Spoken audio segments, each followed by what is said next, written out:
என்னை சுட்டி செம்மாந்து நிற்கும் எம் தமிழ் இருக்கும் ஈன்ற பழுதில் பெரிதுவக்கும் தன் மகனை சான்றோர் என கேட்ட தாயின் குரல் இருக்கினங்க தன் தாயை பெருமைப்படுத்தி வீண்டிருக்கும் ஆசிரியர்களுக்கும் மற்றும் அனைத்து நல்லுள்ளங்களுக்கும் என் பணிவான காலை வணக்கம்.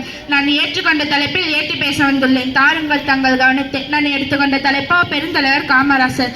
காமராசர் 1903 ஜூலை மாதம் 15ஆம் நாள் திங்கட்கிழமை விருதுநகரில் பிறந்தார். இவருடைய தந்தையின் பெயர் குமாரசாமி, தாயார் சிவகாமி அம்மையார் ஆவார். கிடைத்த முதல் ஆண்டிலேயே செய்த முதல் பணி என்னவென்றால் பள்ளிகளில் பள்ளிகளும் அமைத்தாராம். பின்னர் பள்ளிகளில் மதிய உணவு திட்டத்தையும் அமைத்தாராம். அமைச்சராக இருந்த பொழுது 4 சக்கர வாகனத்தில் ஒரு சாலையில் சென்று கொண்டிருந்தாராம்.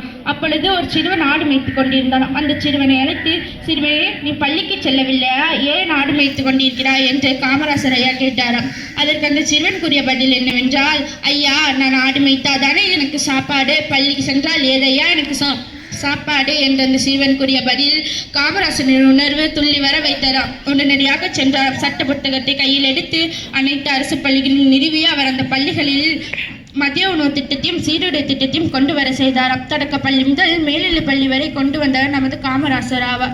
பெருந்தலைவர் காமராசர் கர்ம வீரர், படிக்காத மேதை, தென்னாட்டு காந்தி என மக்களால் அன்புடன் அழைக்கப்பட்டவர்.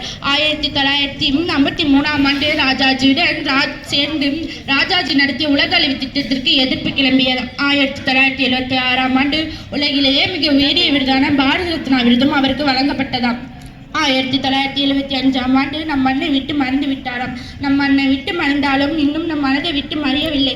பேச பழகிய பிதாவிற்கும் பெற்று பிழை நீக்கிய மாதாவிற்கும் பெற்று நாகரிகம் கற்றுக் கொடுத்த எமது குருவிற்கும் இந்த பேச்சு போட்டியில் வாய்ப்பளித்த ஆசிரியர் அவர்களுக்கும் என் நன்றியை தெரிவித்துக் கொள்கிறேன். நன்றி.